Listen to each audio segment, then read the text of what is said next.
أعوذ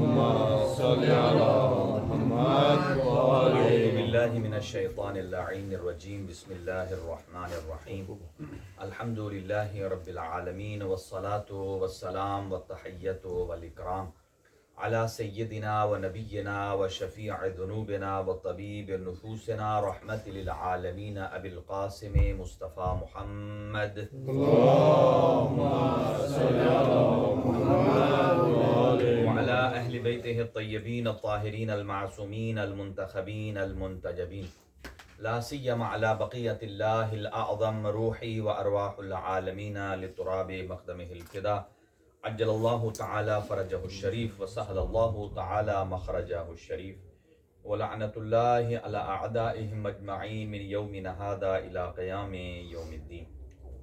أما بعد فقد قال الأمير المؤمنين علي بن أبي طالب عليه الصلاة والسلام اللهم إني أسألك بجودك أن تدنيني من قربك. صدق علی بن ابی طالب علیہ الصلوۃ والسلام. دعا ہے پروردگار عالم ہمارے برادر شریف علی صاحب کے جتنے بھی جملہ حاجات ہیں ان کو پورا فرمائے اور ان کے اس گھر پر اپنی رحمتیں اور برکتیں نازل فرمائے اور اس ذکر پاک کے صدقے میں رب العالمین ان کے رزق میں، ان کے مال میں، ان کی اولاد میں اور اسی طرح ان کی زندگی میں برکت عنایت فرمائے اور پروردگار جتنے دوست اب آپ تشریف لائے ہیں سب کی حوائج شرعیوں کو پورا فرما، علم و عمل کی ہمیں توفیق عنایت فرما. پروردگار امام زمان اجل اللہ تعالی فرجہ الشریف کا جلد ظہور فرما اور اس دنیا کے مظلومین کی مدد فرما، ظالمین کو نیست و نابود فرما اور ہمارے برادر شریف علی صاحب نے جو دسترخوان کا اہتمام کیا ہے رب العالمین ان کی اس مسائی جمیلہ کو قبول فرمائے اور ان کے موجودین کی توفیقات میں اضافہ فرمائے اور مرحومین کے درجات بلند فرمائے، خاص طور سے شہداء پارا چنار جنہوں نے قربانیاں دی ہیں رب العالمین ان شہداء کو شہداء کربلا میں سے معشور فرمائے اور جو زخمی ہیں ان کو جلد از جلد شفا نصیب فرمائے. اپنی دعاؤں کی استجابت کے لیے ایک صلوات پڑھیں. صرف 15 سے 20 منٹ کی سما خراشی ہے. حضرت امیر المؤمنین ارشاد فرماتے ہیں اللہم انی اسألک بجودک، یہ دعائے مبارکہ کمیل کا ایک جملہ ہے. اے اللہ ہم تیری بارگاہ سے سوال کرتے ہیں تیرے جود کے صدقے میں، تیری سخا کے صدقے میں. اور امیر المؤمنین نے ہم پنجتن پاک کو وسیلہ بناتے ہیں. پنجتن پاک کے علاوہ جتنے وسائل ہیں اللہ کی صفات ربوبیت کو امیر المؤمنین نے دعائے مبارکہ کمیل میں واضح فرمایا. ان میں سے ایک صفت یہ ہے اللہم انی اسألک بجودک، تیرے جود کا واسطہ دے کر تجھے سوال کرتے ہیں کہ ان تدنینی من قربک، کہ ہمیں اپنا قرب نصیب فرما. اور پھر ایک اور مقام پر فرماتے ہیں لیت شعری، اے میرے اللہ یہ کیسے ممکن ہے کہ جس بندے کو تو پہلے اپنا قرب عطا کرے بعد میں اسے دور کر دے. یعنی کتنا رحیم پروردگار ہے امیر المومنین. یہ دیکھیں نا انداز دعا ہے، اسی لیے کہا جاتا ہے کہ دعائے مبارکہ کمیل میں امیر المؤمنین نے ان جملات کو استعمال فرمایا ہے اللہ سے مانگنے کے لیے کہ جن جملات کو پیش کیا جائے تو رحمت خدا جوش میں آتی ہے. لیکن آپ پھلوں والے درخت کے پاس گئے ہوں تو جو زیادہ پکا ہوا ہے وہ تھوڑا سا ہلائیں تو وہ گر جائے گا، لیکن جو اور مضبوط ہے وہ ہلکے جھٹکے سے نہیں گرتا، ہوا سے نہیں گرتا، اسے آپ کو ٹھیک ٹھاک ہلانا پڑتا ہے. اسی طرح رحمت خدا ہے، ایک رحمت خدا جو ہمارے شامل حال ہے، جیسے ہم ہر وقت سانس لے رہے ہیں، چل پھر رہے ہیں، دل کی دھڑکن چل رہی ہے، ہمیں پتہ ہی نہیں ہے. ہمارے 100 سے زیادہ فنکشن ایسے ہیں جو چل رہے ہیں لیکن ہمارے کنٹرول میں نہیں ہے. اس کا مطلب یہ ہے کہ اس پر کسی ذات کا کنٹرول ہے. اور پھر بہت ساری رحمتیں ہیں کہ جو اللہ تعالیٰ کی ذات ہمارے اوپر نشاور کر رہی ہے. لیکن سنیے گا کئی قسم کی رحمتیں ایسی ہیں جب تک ہم وہ جملہ نہیں بولیں گے، جب تک ہم وہ کام نہیں کریں گے تو وہ ہماری طرف متوجہ نہیں ہوگی. آپ دیکھیں سارا دن ماں بچے کو سلائی رکھے وہ نہ بولے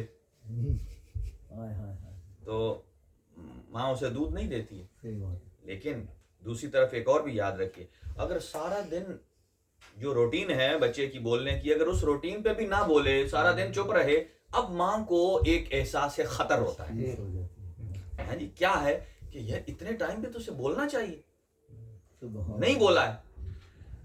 یہی چیز ہے. اللہ رب العالمین اپنے بندے کے ساتھ کتنا مہربان ہے. امیر المومنین فرماتے ہیں کہ اللہ اپنے مقرب بندے کو جب اس سے کوئی گناہ سرزد ہو جاتا ہے تو اللہ رب العالمین اسے کسی ابتلا میں ڈال دیتا ہے.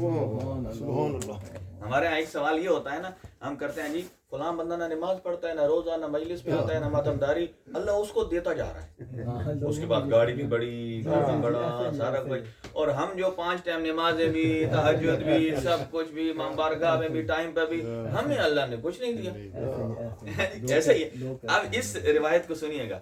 فرمایا جب اللہ کسی بندے سے محبت کرتا ہے تو جب اس سے گناہ سرزد ہو جائے تو فوراً اسے کسی ابتلا میں، مشکل میں گرفتار کر دیتا ہے. اگلا جملہ سنیے، کیوں گرفتار کرتا ہے؟ تاکہ لیستغفر عن ذنبہ، اس جھٹکے سے وہ بارگاہ خداوندی میں جا کر کہے یا اللہ استغفر اللہ. سبحان اللہ. اور جب استغفر اللہ کہتا ہے تو اللہ اس کے گناہ معاف کر دیتا ہے. اب دوسرا ایسے سنیے، فرمایا اللہ جس سے محبت نہیں کرتا، یا دوسرے الفاظ یہ ہے روایت کے، یا اللہ جسے اس کے اپنے حال پر چھوڑ دیتا ہے، جب اس سے گناہ سرزد ہوتا ہے اللہ اس سے توبہ کی توفیق سلب کر لیتا ہے، چھین لیتا ہے. اچھا یہ کس طرح چھین لیتا ہے؟ وہ نعمتوں پر نعمتیں دے رہا ہے، اسے نعمتوں پر نعمتیں دے رہا ہے. ہم سمجھتے ہیں کہ یہ بڑا مقرب خدا ہے، جبکہ اللہ رب العالمین، حدیث میں کیا مفہوم ہے کہ اللہ جسے اپنے حال پر چھوڑ دیتا ہے اسے نعمتوں پر نعمتیں دیتا ہے تاکہ اسے اللہ کی طرف آنے کا موقع ہی نہ ملے. اب یہاں سے آج امیر المومنین فرماتے ہیں اے اللہ تو ہمیں اپنا قرب عطا فرما، اور یہ قرب ہمارے سارے اعمال کا مقصد قرب خداوندی، مجالس، ماتم، یہ اذکار، اعمال، عبادات، سب کچھ کیا ہے؟ قرب خداوندی. اب سمجھیے گا کہ آپ نے اگر اس کو بھی مارکیٹ میں لینے جائیں نا، اس کو آپ مثلا مائک سٹینڈ لکھیں جہاں بھی کوئی مارکیٹ ہے، یا گوگل پر ہی لکھ دیں، اس کی پرائس لکھ دیں، تو یہاں اس کی ویریشن آئے گی. کوئی $10 کا، 10 یورو کا، کوئی 20 کا، کوئی 25 کا. جو بہت ہی اچھا ہے مثلا وہ 150 کا آ جائے گا، جو مارک کا ہے. وجہ کیا ہے؟ کام سب کا ایک ہے، پھر قیمت کیوں ویریشن کر رہی ہے؟ اس کا مطلب یہ ہے کہ اس کے مٹیریل میں فرق ہے، کہ جو تھوڑی قیمت کا ہے وہ تھوڑی دیر کے لیے ہے، اور جو مارک کا ہے، مہنگی قیمت کا ہے، وہ آپ جو مرضی کر لیں. اسی لیے وہ کئی کپڑے مارک کے ایسے ہوتے تھے، پہلے باپ نے پہنے، بیٹے نے پہنے، ہوتے ہیں نہ اس کی کوالٹی میں فرق آ رہا ہے. وجہ کیا ہے؟ دیکھیے کہ ہر چیز کی وجہ یہ ہے کہ اس میں استحکام زیادہ ہے. جس کی قیمت آپ نے زیادہ ادا کی ہے اس میں استحکام زیادہ ہے. اب اس جملے کو میں یہاں لانا چاہتا ہوں کربلا پر. یعنی جس چیز کی ویلیو، قیمت، استحکام، مضبوطی زیادہ ہوتی ہے اس کی قیمت بھی اتنی ہی زیادہ. اب سمجھیے کہ اس دین مبین اسلام کی کتنی ویلیو اور عظمت تھی کہ جس کے لیے حسین ابن علی نے اپنی جان کو دی. جان کی قیمت سے بڑھ کر ہے. اس کا مطلب یہ ہے جان کی قیمت سے بڑھ کر اسلام کی استحکام کی سوچ ہے، اور اس سے بڑھ کر حضرت زینب کبریٰ سلام اللہ علیہا کی چادر، استحکام. اسی لیے ہم جو بھی عمل کرتے ہیں اس عمل کو ہم نے دیکھنا ہے کہ یہ عمل اس میں کتنی مضبوطی آئی ہے. ہماری نماز کی، روزے کی، اس کی مضبوطی کس وجہ سے آتی ہے؟ ایک چیز ہے اس میں سے جو کل بھی ہم نے کہیں تذکرہ کیا، وہ ہے اخلاص. کہ جتنا اخلاص ہوگا اتنا ہی اس عمل میں مضبوطی آئے گی. جیسے کہ امیر المومنین کے بارے میں ہے کہ ضربت علی فی یوم الخندق افضل من عبادت الثقلین، کہ ایک ضرب ثقلین کی عبادت. ثقلین کیسے کہتے ہیں؟ دنیا اور آخرت. دنیا اور آخرت میں جتنے بندے آئیں گے جو عبادت کریں گے ان سب سے بڑھ کر. کیوں؟ اس کا واقعہ یہی ہے نا کہ جب عمر ابن عبدوبت سے لڑائی کے لیے آئے تو وہ نیچے گر گیا تو اس نے منہ پر اس نے تھوک پھینکی. امیر المومنین اس کے اوپر سے ہٹ گئے. تو کسی نے نبی پاک کو کہا کہ آپ نے دیکھا کہ علی جو ہے وہ آپ قابو میں نہیں آئے گا, اتر آئے. تو میں جاؤ علی سے پوچھو. حضرت نے جب بتایا تو کہا وجہ یہ نہیں تھی کہ قابو میں نہیں آئے گا, جس علی نے پہلے قابو کر لیا ہے وہ علی دوبارہ بھی قابو کر سکتا ہے. فرق اس طرف ہے مقابل کے قابو اور عدم قابو کا نہیں ہے, فرق میرا ہے. کہا جب اس نے تھوک پھینکا تو میرے مزاج میں حدت آئی, میرے مزاج میں شدت آئی. یعنی اس کا مطلب یہ ہے کہ اس نے میری ذات پر تھوک پھینکا ہے تو تھوڑی دیر کے لیے میں ہٹا تاکہ اس اثر کو زائل کروں. اب سمجھ لیجئے کہ اللہ تعالیٰ نے پانچوں نمازیں اکٹھی کیوں نہیں رکھی. پانچوں نمازیں فجر اکٹھی بندہ پڑھ دے جناب, کام سے چھٹی پر آئے اور ایک دم پڑھ دے, نہیں. ہر نماز کے بعد اللہ نے اتنا سفیشینٹ وقفہ رکھا ہے تاکہ ادھر ادھر گھوم لو, آپ کا ذہن ادھر ادھر ہو جائے اور پھر جناب تمرکز کے لیے ذات پروردگار کی عبادت اور مسلم, یعنی یہ ایک ڈائریکشن ہے تمرکز. تو امیر المومنین نے کیا فرمایا تھا کہ اس نے میرے اوپر تھوک پھینکی ہے اور میرا اپنا جذبہ شامل ہو گیا ہے, میں اتر گیا ہوں اور خالصتاً لوجہ اللہ, یعنی میں یہ جو عمل کرنا چاہتا ہوں اپنے لیے نہیں, کس کے لیے. تو جو قرب خدا میں رکاوٹ تھی وہ یہ جذبہ تھا جسے میں نے ہٹا دیا اور اس کو لے آیا جو تھا خلوص. اب آپ نے دیکھا اب اس ایک عمل میں کیا آ گیا, خلوص. اب ایک عمل میں خلوص کی وجہ سے اس کا حجم کتنا بڑھ گیا کہ ثقلین کی عبادت سے افضل بندے سارے نہیں کریں. تو ہمارے اور آپ کے عمل میں بھی ایک تو ہم عمل کر دیتے ہیں, لیکن ہمیں کتنا اسے لانگ ٹرم بچانا ہے, اس میں کیا حکمت عملی ہونی چاہیے. سبحان اللہ سبحان اللہ. ٹھیک ہے نا جی. مثلا ہر چیز میں ڈیٹ ہوتی ہے, ایک پھل لیں گے نا وہ بھی اتنی دیر کے بعد ایکسپائر ہو جائے گا. اسی طرح اور بہت ساری چیزیں ہیں, کپڑے کی مثالیں ہیں اور دوسری تیسری.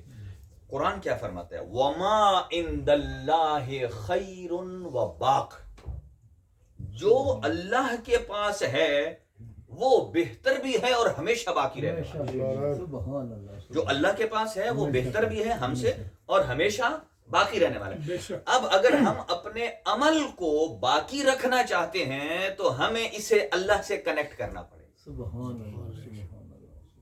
دیکھیے اگر ہم اپنے عمل کو ہمیشہ کے لیے باقی رکھنا چاہتے ہیں, جو ہم نے ابھی جو مجلس سن رہے ہیں ہم چاہتے ہیں کہ یہ ہمیشہ باقی رہے, ہمیں قیامت کے بعد بھی یہ ہماری شفاعت کرے, تو کیا تو اسے ہم اللہ کے ساتھ جوڑنا ہے. مراد یہ کہ ہم اسے جب خالصتاً لوجہ اللہ کریں گے تو یہ صرف اس عمل دنیا تک باقی نہیں رہے گا کہ تھوڑی دیر کے لیے ہمیں نعمتیں مل گئیں, نہیں, یہ آخرت تک باقی رہے گا. لہذا اس عمل میں استحکام. اب اس کی مثال دیکھیے, میں نے یہ 2-3 مقدمہ کیوں بنایا ہے. حضرت زینب کبریٰ سلام اللہ علیہا کی ایک صفت ہے جسے کہتے ہیں حیاء الکرم. حیاء الکرم یعنی کرم کسے کہتے ہیں, جود و سخا. جیسے کہ میں نے ابھی کہا کہ امیر المومنین فرماتے ہیں اے اللہ تیرے جود کا واسطہ ہمیں اپنا قرب عطا فرما. اور اس جود کے 2 معنی ہیں. جب امام حسن مجتبیٰ علیہ الصلوۃ والسلام سے پوچھا گیا, امام طواف فرما رہے تھے اور طواف کرتے کسی نے پوچھا مولا جود کا معنی کیا ہے, آپ نے فرمایا یہ جو تو لفظ پوچھ رہا ہے نا جود, ھذا الجود لوجہین, اس کے 2 میننگ, ایک ہے للہ, ایک ہے وللمخلوق. جود کا مطلب ایک ہوتا ہے خالق کے لیے اور ایک ہے مخلوق کے لیے. دونوں میں فرمایا زمین آسمان کا فرق ہے. اور فرمایا جو خالق کے لیے جود کا معنی استعمال ہوتا ہے اس کا مطلب یہ ہے جو کچھ اللہ نے آپ کے اوپر فرض کیا ہے آپ اس کو انجام دیں. یعنی جب ہم کہتے ہیں اے اللہ اسألک بجودک, تیرے جود کا واسطہ, اس کا مطلب یہ نہیں کہ پیسوں کی بارش برسا تو پھر میں تیرا قرب جاؤں گا. فرمایا نہیں, یہاں کیا ہے جود یہ ہے کہ اللہ نے فرمایا جو حکم دیا ہے کرنے کو اسے کرے. سبحان اللہ. یعنی وہ واجب الاطاعت ہے ذات پروردگار. اور فرمایا اگر مخلوق کے لیے پوچھتے ہو جود کا مطلب کیا ہے, تو فرمایا کہ اگر یہ کچھ مانگتا ہے, اگر یہ اللہ سے مانگے اور اگر اللہ دے دے تو بھی اللہ جود ہے, اور اگر نہ دے دے, دونوں میں فرق ہے. مخلوق کے لیے کیا ہے جود کہ جو اللہ کہے اس پہ عمل کرتا ہے. خالق کے لیے کیا ہے وہ عطا کرتا ہے. لیکن آپ جو مانگتے ہیں بعض اوقات وہ عطا ہوتا ہے نہیں ہوتا. فرمایا ہم تو کیا کہتے ہیں نا کہ جو دے وہ جود ہے سخی ہے, جو نہ دے وہ بھی جود ہے. واہ واہ واہ. اللہ دے تو بھی جود جواد, اور اگر نہ دے تو بھی جود. جب پوچھا مولا دے تو سب کو سمجھ آتی ہے جواد ہے, نہ دے تو کب؟ فرمایا وہ نہ دے تب بھی جواد ہے, اس لیے کہ اگر وہ جس کو دے رہا ہے اس کے دینے سے پہلے تو اس کا مالک بھی نہیں تھا جو وہ دے رہا تھا سبحان اللہ. اپنے خزانے سے دے. اگر وہ روک لے تو بھی کچھ نہیں کر سکتا, اس لیے کہ اس نے اپنے ہی خزانے کو روکا جو خود اس نے دینا ہے. تیری ملکیت پہلے بھی نہیں تھا. سبحان اللہ سبحان اللہ. لہذا یہ جود بی بی زینب سلام اللہ علیہ کا ایک لقب ہے جسے ہم کرم کہتے ہیں نا. کرم کی ایک اوپر کی صفت ہے حیاء الکرم. سبحان اللہ. آیت اللہ دستغیب نے اپنی کتاب لکھی ہے زندگانی زینب کبریٰ سلام اللہ علیہ, اس میں وہ لکھتے ہیں بی بی کی ایک صفت ہے, اور یہ صفت کرم کی پہلے مثال دیتے ہیں کہ امام حسین علیہ السلام کے پاس ایک آدمی آیا اور مانگنے کے لیے امام نے اسے 4000 دینار دیے. کتنے؟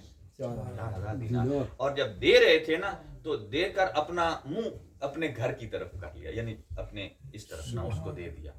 آیت اللہ دستغیب فرماتے ہیں کہ مولا نے ایسے کیوں نہیں کیا؟ کہا ہمارے ہاں تو ہمارے تو یہ خواہش ہوتی ہے جسے دے دیں تو ہم ایکسپیکٹ کرتے ہیں کہ فوراً شکریہ بولے, فوراً کہہ دیا آپ کی بڑی ذرا نوازی, آپ نے منہ ادھر کیوں کر لیا؟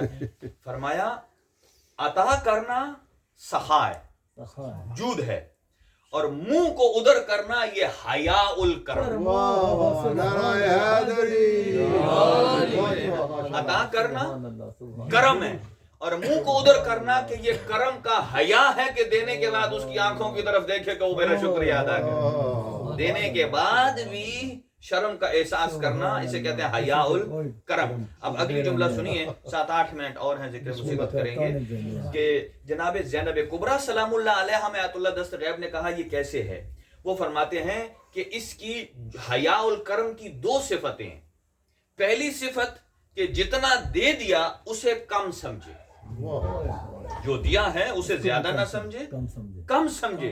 اور دوسری شرط یہ ہے خواہش رکھے اگر اس سے زیادہ ہوتا عطا کرتا. تیسری صفت اس میں یہ ہے کہ وہ فرماتے ہیں کہ دینے کے بعد پھر اس کی پرواہ نہ کرے کہ وہ کس حالت میں ہے. کئی بندے اپنی چیز دے دیتے ہیں نا, پھر 2 سال بعد پوچھتے ہیں بتا میں نے جو تجھے مرغی دی تھی یا بکرا دیا تھا وہ کس حالت میں ہے. اس کی پرواہ نہ کرنا. ٹھیک ہے, اب سنیے, فرماتے ہیں یہ صفت جناب زینب کبریٰ میں بے طریقے اتم موجود. کہا جیسے امام حسین علیہ السلام نے 4000 دے کر منہ پھیر لیا تھا, ایسے ہی زینب کبریٰ نے اون محمد کو حسین پر قربان کر دیا اپنے منہ کو پھیر. کہا پھر کبھی دیکھا نہیں ان کو. کہا یہ صفت حیاء الکرم ہے. اور جب حضرت عبداللہ نے پوچھا, عبداللہ ابن جعفر طیار نے, کہ اے زینب کیا آپ میرے بیٹوں سے راضی نہیں تھی؟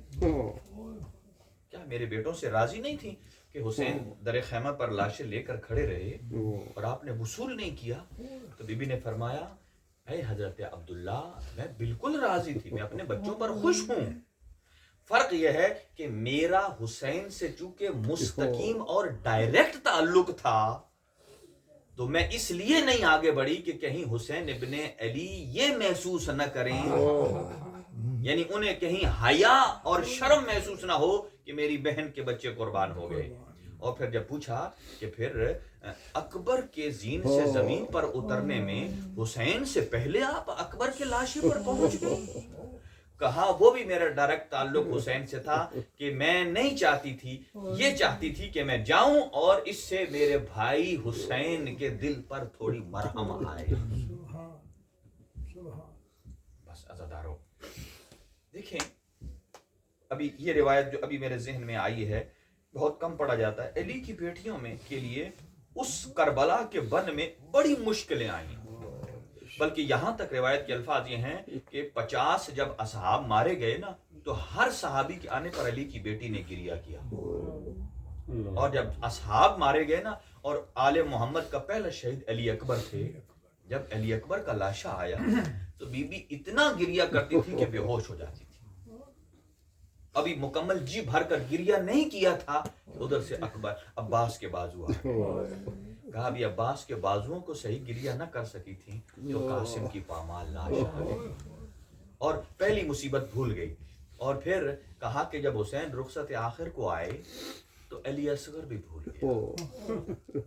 اگلا جملہ سنیں گے عزادارو، ایک وقت وہ آیا کہ جب زینب علیہ کو اپنا بھائی حسین بھی بھول گیا۔ یہ ممکن ہے؟ لیکن اگلی مصیبت اتنی بڑی تھی، کہا حسین کب بھولے؟ کہا جب شمر نے علی کی بیٹی کی چادر میں ہاتھ جب علی کی بیٹی کی ردا میں ہاتھ آیا نا، فرمایا واہ حجابا۔ اگلا جملہ سنیے گا کہ لوگ کہتے ہیں کہ علی کی بیٹیاں تاریک رات میں لوٹی گئی ہیں، نہیں۔ جو شام غریبہ جس انداز سے علی کی بیٹیوں نے گزاری ہے نا، یہ شمر ملعون اتنا کمینہ تھا، بے غیرت تھا کہ جس طرف علی کی بیٹیاں بیٹھی تھی نا، بار بار اسی طرف آ کر کھڑا ہوتا تھا، اور صرف کھڑا نہیں ہوتا تھا، آ کے تانا دیتا تھا، اے علی کی بیٹی اب بتا تیرا بھائی کہاں ہے؟ جس پر تمہارا مان تھا عباس، وہ کہاں ہے؟ اگلی بات سنیے گا، لیکن قیامت اس وقت آئی کہ جب 11 محرم کی صبح نمودار ہوئی۔ جب 11 محرم کی صبح نمودار ہوئی نا، تو کیفیت یہ ہے، آغا طباطبائی ہیں، معلم اخلاق ہیں، وہ فرماتے ہیں کہ جب 11 محرم نمودار ہوئی نا، تو جب سروں کو تنوں سے جدا کیا گیا نیزے پر سوار کرنے کے لیے، تو یہ منظر بیویاں اپنی آنکھوں سے دیکھ رہی۔ اللہ اکبر، آپ دیکھیں، کہا یہ منظر بیبیاں دیکھ رہی تھیں۔ وہ فرماتے ہیں کیا کیفیت گزری ہوگی لیلا کے جگر پر کہ جس کے 18 سال کا بیٹے کا گلا جدا کیا جا رہا ہوگا۔ اور پھر کہتے ہیں کیا کیفیت گزری ہوگی علی کی تینوں بیٹیوں پر کہ جب عباس کی گردن کو جدا کیا جا رہا ہوگا۔ اب سنیے گا، وہ فرماتے ہیں، بس اسی روایت پر تمام ہے، فرماتے ہیں کہ اس وقت مصیبت آئی کہ جب شمر ملعون زنجیروں اور رسیوں کی گٹھڑی لے کر مستورات کی طرف آگے بڑھا 11 محرم کی صبح کو کہ رسیاں پہنائے، جیسے ہی اسے دیکھا نا آتے ہوئے، علی کی بیٹی جلال میں آئی، فرمایا وَدْفَعُوا عَنِّی، دور ہو جا ہم سے، دور ہو جا ہم سے، تو کل شام سے لوٹنے لگے، اب ہمارے پاس لوٹنے کے لیے کچھ نہیں رہا ہے۔ اور کہتا ہے دیکھو علی کی بیٹی، ہم نے رسیاں تو ضرور پہنانی ہیں۔ بی بی نے فرمایا رسیوں کو یہاں رکھ دو، رسیاں جانے اور زینب جانے۔ جو جملہ سنانے جا رہا ہوں درد بھرا جملہ ہے، اب سنیے کہ کتنی جرحت ہے علی کی بیٹی کی۔ جب اس رسیوں والی گٹھلی کو کھولا نا، اب سوچا کہ کس بی بی کو پہلے رسیاں پہنائی جائیں، تو پہلی نگاہ جو پڑی نا وہ بی بی ام لیلا پر پڑی، اور ذہن میں سوچا کہ جس کا 18 سال کا بچہ مارا گیا ہے، میں اسے کیسے کہوں اپنے ہاتھوں کو آگے بڑھاؤ، ان میں رسیاں ڈالنی ہیں۔ آپ کے ہاں بھی کسی مستور کا 18 سال کا مر جائے نا، لوگ اسے چھاتی سے لگاتے ہیں، تسلیاں دیتی ہیں بڑی مائیں، لیکن یہاں تو رسیوں کے لیے ہاتھ بڑھاؤ، کیسے کہوں ہاتھ بڑھائیے۔ اگلا جملہ سنیے گا، کہا دوسری نگاہ میری رباب پر پڑی کہ جس کا تو اپنا ماں کو ماں بھی نہیں کہہ سکتا تھا بچہ، اس ماں کو میں کیسے کہوں کہ ہاتھ آگے بڑھاؤ، میں نے رسیاں ڈالنی ہیں۔ فرمایا ابھی بی بی یہ کہہ رہی تھی، اتنے چھوٹے چھوٹے 2 ہاتھ بی بی کے قدموں پر آئے، اور بی بی نے دیکھا تو میرے بھائی حسین کی 4 سال کی سکینہ۔ کہا پھوپھی اماں، آپ لیلا کو نہ پہنائیے، آپ رباب کو نہ پہنائیے، پہلے مجھ سکینہ کو پہنائیے، تاکہ میں شام تک یہی کہتی جاؤں گی بابا بھی میرا مارا گیا، تماچے بھی میں گاتی رہی، اور سب سے پہلے رسیاں بھی میں نے اپنے ہاتھوں میں پہنی۔ الا لعنت اللہ علی القوم الظالمین وسیعلم الذین ظلموا ای منقلب ینقلبون۔ ماتم حسین